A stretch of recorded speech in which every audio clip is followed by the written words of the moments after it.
Hey everyone, today we'll be delving into some of Dead by Daylight's most controversial debates. Let's get into it. Hooks versus kills is a long debated topic. This debate essentially being whether the definition of a win for the killer side should be based on the amount of hooks you get or the amount of kills you get. It's understandable why this is such a big debate too, with there being a lot of nuance when looking at it with detail. Say you played really well as killer and got 8 hooks, but didn't manage to kill any of the survivors. Should that count as a win? Alternately, in another match, you may have just gotten 1 more hook, yet you managed to kill 3 survivors. The primary difference here just being the number of hooks distributed between the different survivors. They just happened to be evenly spread, and therefore no one died. On a more basic level, the debate comes down to whether you think confirming a kill is worth more than the hooks that led up to it. You could tunnel 2 people out of a game in one game, say, and get 6 hooks, yet in another game you evenly spread hooks for 10 hooks and 2 kills. And despite this, both of these games would be considered even, and a draw, with 2 escapes and 2 kills. It doesn't necessarily seem fair this way, yet however well you might have done in that match, is it really that much of a success if you couldn't secure more than 2 eliminations? From a survivor perspective, it's a lot more cut and dry. Escapes are successes, with the equivalent of hooks being generators. I think this is actually partly why this debate gets skewed, is because survivors don't quite have that skill equivalent of hooks. I would say the equivalent is chases, but chases aren't directly tracked or noted with a tally like hooks are, which makes it hard to compare. Therefore, the preferred win condition, by even the devs it seems, is kills and escapes over anything that went on during the match itself to lead to these things. What do you think? Should success be based on hooks, or should it be on kills? Kill rates I'm placing here is sort of just an ongoing point of debate, kill rates being the number of kills killers get after each match, displayed occasionally by the developers on a chart of some kind. These often cause a lot of debate around what is and isn't strong, with certain characters appearing in shocking places, such as Nurse recurringly getting low kill rates, despite her being widely considered as the strongest in the game. This is a big controversy I think, as it always causes debates over whether or not kill rates should be followed. The main 2 sides in this debate are that kill rates present honest data on one hand, giving literal straight up information on play rates and kill rates of set killers. It may not align with the public consensus or opinion, but facts don't lie, and these stats reflect the reality of the game's wider player base, which I do think there's truth to. The flip side being that this data doesn't mean much when we don't know the specifics behind each trial or situation specifically. Nurse, for example, may just be so low because half the people who play her, say, struggle greatly early on, leading to low kill rates, where a simpler character like Skull Merchant will be high, especially with the community's dislike for her, and the likelihood of more DCs happening and such. This is one for me where I'm sort of in the middle somewhere. I do think the stats are a true reflection of the player base, and I do think the player base present on social media and more actively with the community does have a different view on the game, and will understandably see these stats as confusing, as it's not the game they play. The majority of you watching are probably at least in the top 10% or so of players engaging with this game, with you actively going onto social media and engaging with it like this. No one is even wrong here, I think, it's just a clash of perspectives, and sort of ties back to the whole debate surrounding the game being casual or competitive. Kill rates are probably a good reflection of the core casual player base, which is why all the player base that's on social media finds these stats quite strange for the most part. Filters and resolution, or basically anything that somehow changes the game's visuals and gameplay externally, is a constant point of debate and tension in the community. It's come and gone over the years, with one case that was acted on directly being stretched resolution being removed, due to its ability to let survivors see over certain tiles where they wouldn't otherwise be able to with regular resolution. This was solved by placing bars on the top and bottom of the screen to stop people from abusing the usage of this. It was debated alternately at the time though that this was fine, as it was for some simply a visual preference. I have to say too that I think that argument was perfectly valid. In many cases a slightly altered resolution was fine, I think, and I can completely understand how it was preferred, but cases like this isn't really defensible, I think. Sure, you can like it this way still, but it's undeniably an unfair advantage. This debate more recently has come in the form of filters and reshaders, which can allow you to brighten certain maps, as DBD doesn't have a brightness or gamma slider in game, and it also lets you brighten certain colors or even recolor them, such as blood pools and the red stain, to make them even easier to read. This one does have more of a debate, I think, over stretched res, which I think was a lot more cut and dry. It was far easier to look at stretched res and say, yeah, that's a problem, but here it's more a case where there's more nuance, I think. Sure, certain filters are made for a set advantage, like highlighting certain colors, but when it comes to making maps brighter, say, I don't really see the issue, or alternately deciding to bring more vibrancy in and things like that. The counter-argument here is that the devs a while back specifically removed certain offerings, such as the Moonlight offerings, to have more control over the brightness of the trials. But then again, this was a long time ago now. I don't personally use reshaders, but one thing I do is reshade my videos when editing, as I think it looks far more appealing to watch them when it's a little bit brighter and has a more vibrant palette. Unlike stretch res, I think reshaders and filters have a much wider range and variance, that it makes it hard to really decide definitively whether it's unfair or fair.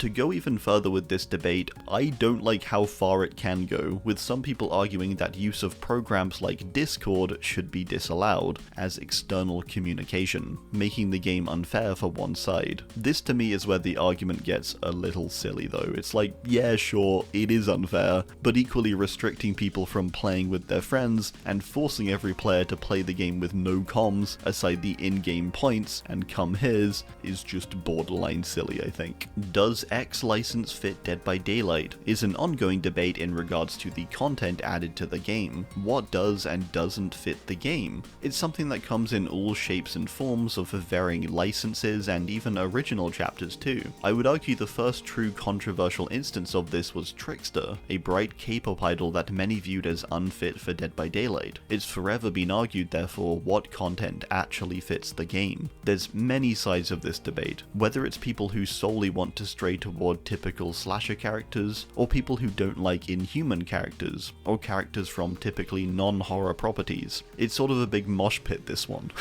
One of the more recent debates surrounding IPs is that of Five Nights at Freddy's. Does it fit DBD? There's a whole back and forth on whether it does. I'd recommend checking out my video on horror in DBD, as it covers this topic and my thoughts in more detail, but for me at least this is a simple case. Anything I think really is fitting of DBD. At the point we're at now with licenses like Attack on Titan, Naughty Bear, and Rainbow Six Siege in the game, I don't really think there's space for denying the game its variety, and requesting it to narrow itself down despite already opening itself up. It feels like a regression, I think, if it were to do that. Horror is already such an expansive genre, and to restrict it just to a few parts of horror I think is just quite diminishing. I understand why people feel the way they do in regards to different properties or chapters in general. I get why people aren't the biggest fans of Trickster or Skull Merchant, but they do fit DBD. At least I think so. Let me know in the comments a character or license you'd like to see in the game that you think might be a bit controversial. Competitive versus casual is another one of DBD's big debates. Is the game a competitive or a casual one? It's really that simple, this debate. A debate which focuses on the point of the game. The typical arguments for each side are that the game is casual due to it having a history of imbalance one way or the other, but also due to its heavy RNG elements which make the game inconsistent and random. Then the main and final point is simply that the way the game is played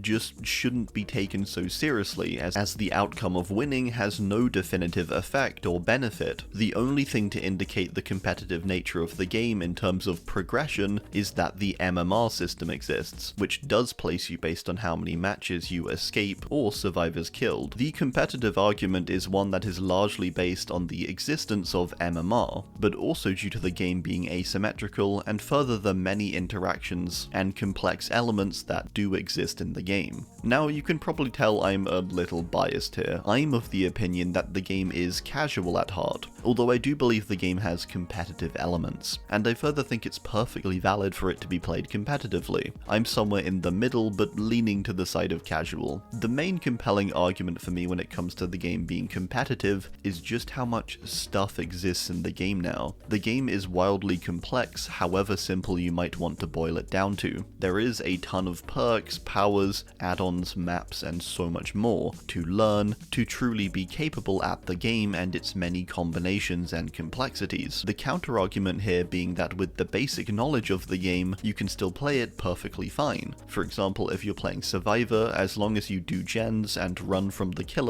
you're probably going to be okay. Of course though, knowing how their power works and its counters and the perks they have and possible add-ons is really helpful, but you can do without it. This again is why I think this is such a controversial debate. Both sides make a lot of sense, I think. It's not one of those debates where there's a clear amount of evidence for one side or the other. To me, it's a case of the game is casual at its core, but competitive and complex when taken in completely. X meta was fine is the debate that arises as a result of just about any meta, or new perk or power becoming strong or viable, or alternately now weak. Made for this meta is terrible. Distortion meta is terrible. Gen regression meta is terrible. Weave Attunement Franklin's meta is terrible.